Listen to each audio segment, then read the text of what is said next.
Sommes à Goma, bienvenue sur Congo Synthèse, un entretien, une interview exclusive que nous réalisons avec M. Chamavou. Monsieur Chamavou, bonjour et bonne arrivée. Bonjour. Je rappelle que vous êtes le président le président provincial de la FOSINAT, la Force syndicale nationale, Fédération du Nord Kivu, et porte-parole de la base de tous les enseignants des écoles publiques du Nord Kivu.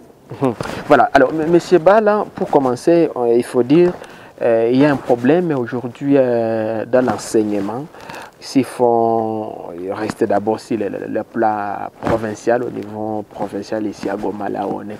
Qu'est-ce qui se passe concrètement dans l'enseignement ici à Goma? Concrètement, dans l'enseignement ici à Goma, nous avons déjà deux catégories d'enseignants. Nous avons des enseignants qui étaient des anciens payés, qui continuent à toucher leur salaire modique à la banque, malgré l'état d'urgence satanique. Nous avons... Pourquoi vous appelez ça état d'urgence satanique? C'est un état d'urgence satanique parce que c'est un état d'urgence qui favorise l'autorité à gérer un dictateur, parce qu'il se couvre, il ferme les églises. Quand vous fermez l'église, ça signifie qu'il n'y a pas la morale. Quand vous fermez l'école, ça signifie qu'il n'y aura pas l'éducation. Par conséquent, l'État sera un état de la jungle. Et quand vous êtes dans une jungle où il n'y a ni loi, où il n'y a ni moralité, alors là, c'est un état d'urgence satanique. Non, non, monsieur Chamavou, ça c'est dire, vous savez les raisons pourquoi le président Félix a décrété l'état d'urgence. C'est parce qu'il y a une pandémie que vous connaissez, liée au Covid-19, que les pays font face. Et on a été obligé de suspendre les activités, plusieurs activités, notamment les écoles, c'est fermé, les églises, les lieux de culte aussi, c'est suspendu. Mais quand vous appelez ça état d'urgence satanique, ça ne voit pas que vous exagérez. Je n'exagère pas, je suis un scientifique de formation, j'ai fait les cours de biophysique, je sais comment fonctionne un virus aéroporté. Je vais vous dire qu'en RDC, le coronavirus existe, mais la manière dont, l'intensité qu'on a donnée à ce virus, ce n'est pas ça. Je vous donne l'exemple de la Tanzanie. À Tanzanie, on n'a jamais confiné, à Tanzanie, on n'a jamais fermé, on a ouvert même les écoles. Et à Tanzanie, on n'a pas encore observé l'Holocauste juif. On n'a pas eu beaucoup de cas que nous, on a ici au Congo. Entre la Tanzanie et la RDC, quel est le pays qui est beaucoup plus ouvert au monde extérieur? La Tanzanie, attention, il y a le port de Dar es Salaam. C'est l'étranger qui arrive là-bas. Il y a même des bateaux à provenance de la Chine. Je vais vous signaler qu'en RDC, il n'y a aucun bateau qui peut provenir de la Chine qui arrive en RDC, comme à Tanzanie. À Tanzanie, la Tanzanie est ouverte à la Chine. Mais il n'y a pas beaucoup de cas. Ce n'est pas parce qu'il n'y a pas beaucoup de cas, c'est parce qu'il y a des dirigeants responsables. En RDC, nous n'avons pas de dirigeants responsables. Moi, je vais vous dire qu'un virus aéroporté, dans nos pays où le vent n'a pas une grande vitesse, un seul individu peut contaminer toute une route. Mais ici, chez nous, en RDC, les coronavirus, les mondialistes ont conçu ce virus, non pas seulement pour terroriser, mais aussi pour accroupir l'Afrique. Vous allez comprendre avec moi que, en France, le coronavirus, les cas n'ont pas pris fin. En Italie, les cas n'ont pas pris fin. En Allemagne non plus. Mais qu'est-ce qu'ils ont fait? Ils ont seulement fait taire les médias. Aujourd'hui, on ne publie plus les cas de l'Italie, les cas des morts, les cas positifs. En France, c'est même. Maintenant, en RDC, leurs tests préfabriqués, c'est ce qu'ils nous ont amené dans les lots où ils ont dit qu'ils nous ont donné un don. La partie de ces 376 millions de dollars qui étaient affectés à un don. On nous a amené des thermoflash préfabriqués, préprogrammés. On nous a amené des tests préprogrammés. Vous avez des preuves là-dessus? Je ne dis pas que je n'ai pas de preuves parce qu'avoir ou ne pas en avoir, on n'a pas des industries pour tester ça. Mais je vous dis, vu la manière dont la situation se comporte sur le terrain. Bon, on va y arriver, monsieur Chamavou, peut-être on pourra revenir sur cette question. En un mot, c'est quoi les problèmes aujourd'hui que vous traversez, vous enseignants du Nord Kivu, les enseignants congolais? On a suivi votre audio, il faut le dire, qui fait le tour du monde, qui a suscité des réactions, des polémiques. Notre problème, c'est que nous avons été mentis. On nous avait dit par le gouvernement. Le gouvernement avait dit qu'il va payer les NI en avril. Il ne l'a pas fait. Il s'est caché derrière le Covol 19. Amen. Covid-19. Non, COVOL, Commission de vol du dernier public au Congo. Bon, ça, c'est moi. Ça, c'est vous. Ça, c'est en avril. Amen. Ils ont dit qu'ils vont payer une partie des NI, soit disant les 144 944. Le mois de mai, on a observé tous la paye et ils n'ont payé personne. Donc maintenant, moi, Bahala Chamav, tel que je suis ici, j'ai maintenant 10 mois impayés dans l'enseignement. Tu n'as jamais touché? Je n'ai jamais touché. Depuis septembre, comme NI, j'ai 10 mois impayés. Donc depuis l'arrivée du président actuel? C'est depuis l'arrivée du président actuel, parce que c'est lui qui avait prôné la gratuité et il m'avait promis qu'il va me payer en avril. Il ne l'a pas fait. Une promesse. Une réussite, une promesse pour 10 mois. Mais il y a quand même des avancées. J'ai des cas des enseignants qui ont failli se suicider à cause de cette situation. Imaginez une famille qui ne touche pas depuis le mois de septembre. Jusque maintenant, cette famille est en train de vivre comment? Et maintenant, aujourd'hui, nous sommes au mois de juin. Ouais. Donc, ça fait maintenant 10 mois impayés pour les enseignants NI. Nous avons attendu tous à l'Assemblée nationale nos élus qui étaient censés plaider pour nous. Ils réclament l'augmentation de leur émolument à raison de $2000 par individu. Je suis mathématicien, si je fais le calcul, $2000 multiplié par 5, ça fait $1 million par mois. Et ils ont demandé aussi l'augmentation à raison de 50% de leurs frais de fonctionnement. Ouais. Si un député qui contrôle, les députés contrôlent l'État, si un député qui contrôle le gouvernement peut demander que le gouvernement lui augmente $2000 par mois, ça signifie que le même député connaît concrètement que dans la caisse de l'État, il y a l'argent. L'argent résonne dans leurs poches. L'argent résonne dans les banques. Mais seulement, nous sommes un peuple naïf. Et vous savez, nous les enseignants, ils nous ont dit, nous ne vous payons pas parce que le pays traverse un état d'urgence sanitaire. Et ces lois ont été votées. La 4e prorogation ici a été votée à l'Assemblée nationale. Et a été votée aussi à la 2e lecture au Sénat. Et c'est là où nous sommes en train d'analyser que les députés, trouvant qu'ils ont voté ça, et que l'argent est au pays, ils ne veulent pas que les autres bouffent ça seuls, ils veulent aussi trouver leur part du gâteau.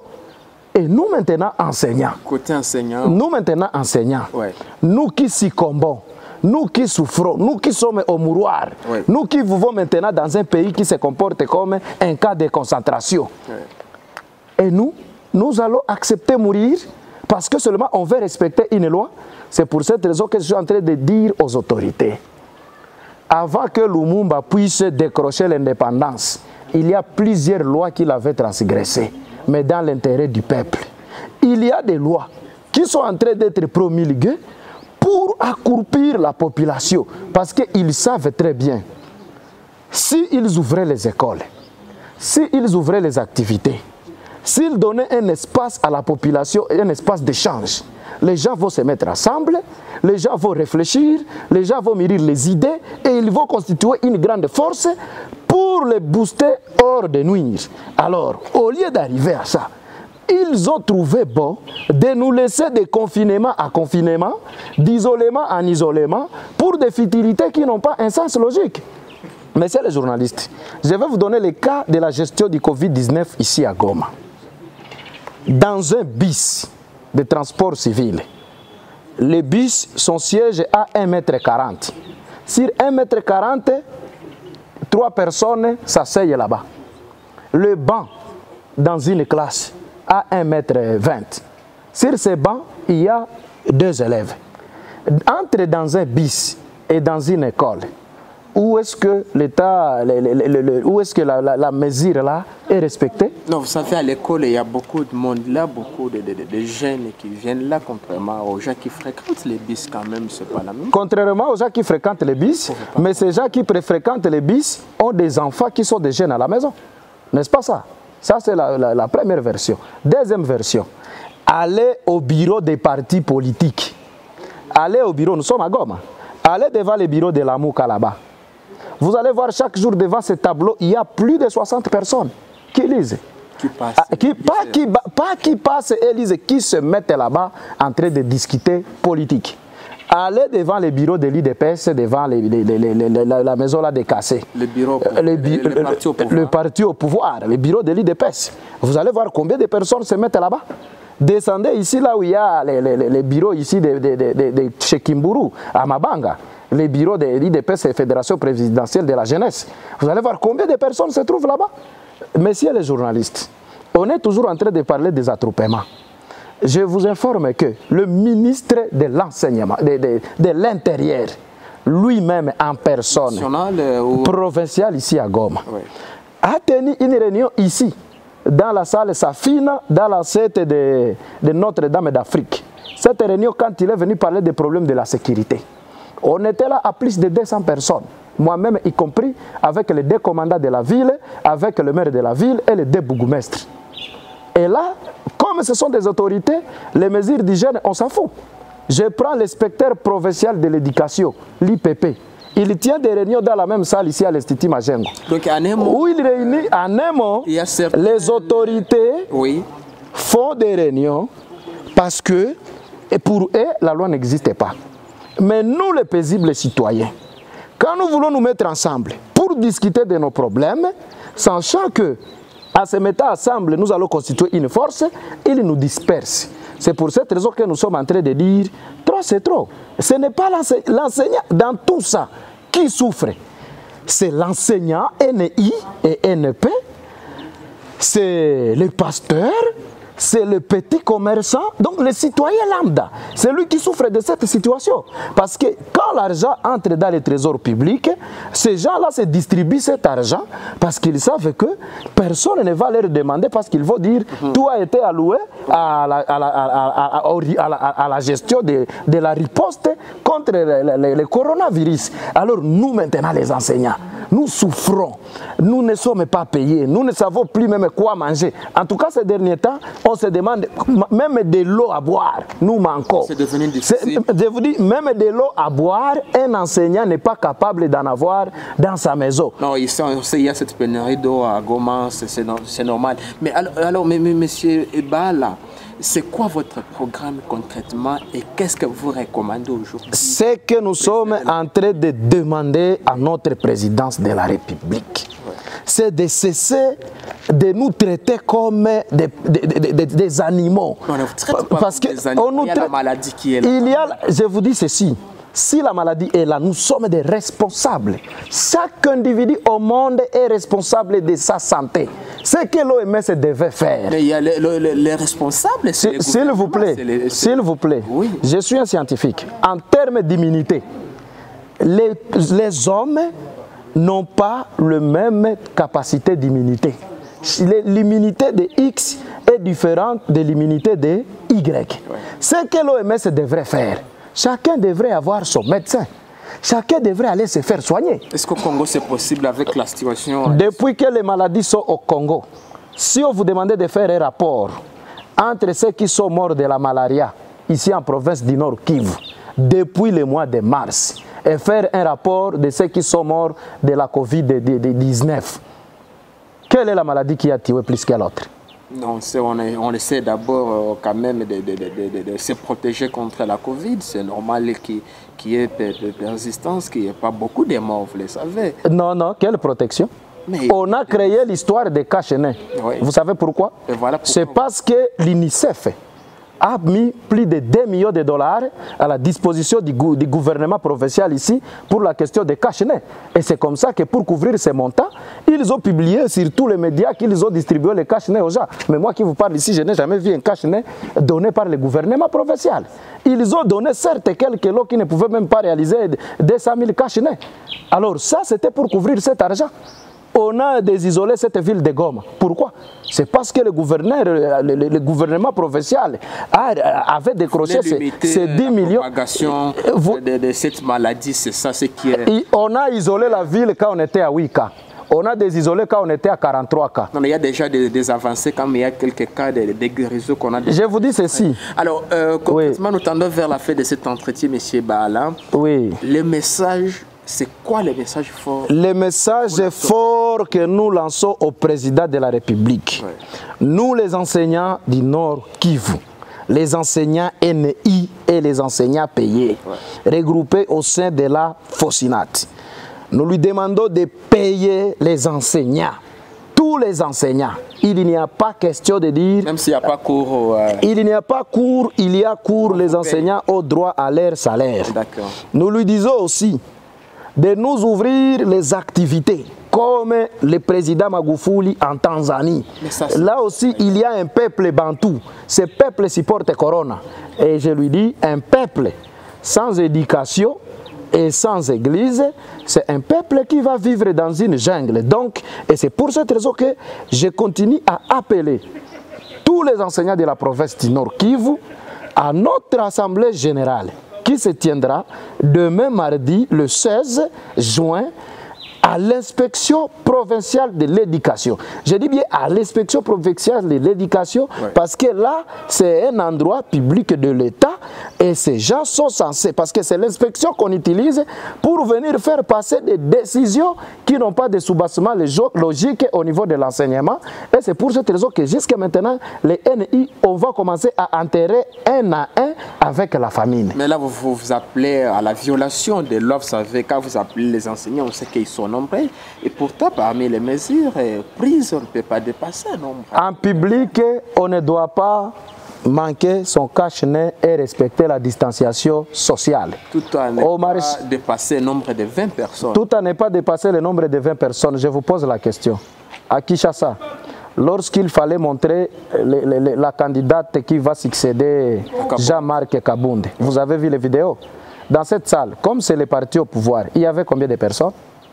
On respectait même la distanciation sociale. Oui, c'était respecté, tout le monde portait son cache-nez. On a vu les images quand même. Et nous aussi, tout le monde va porter son cache-nez. Mais dépasser le nombre, c'est ça? Je vous dis, on va dépasser ce nombre-là.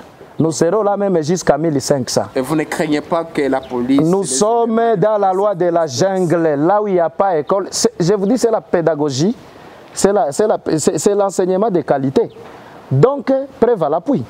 Il n'y a pas école, il n'y a pas éducation. Nous sommes dans la loi de la jungle. Ça sera la première loi. Ça sera la première loi que je vais violer. Et ça ne sera pas la première. Donc demain, je vais violer la loi qui interdit aux gens de se mettre ensemble pour réfléchir.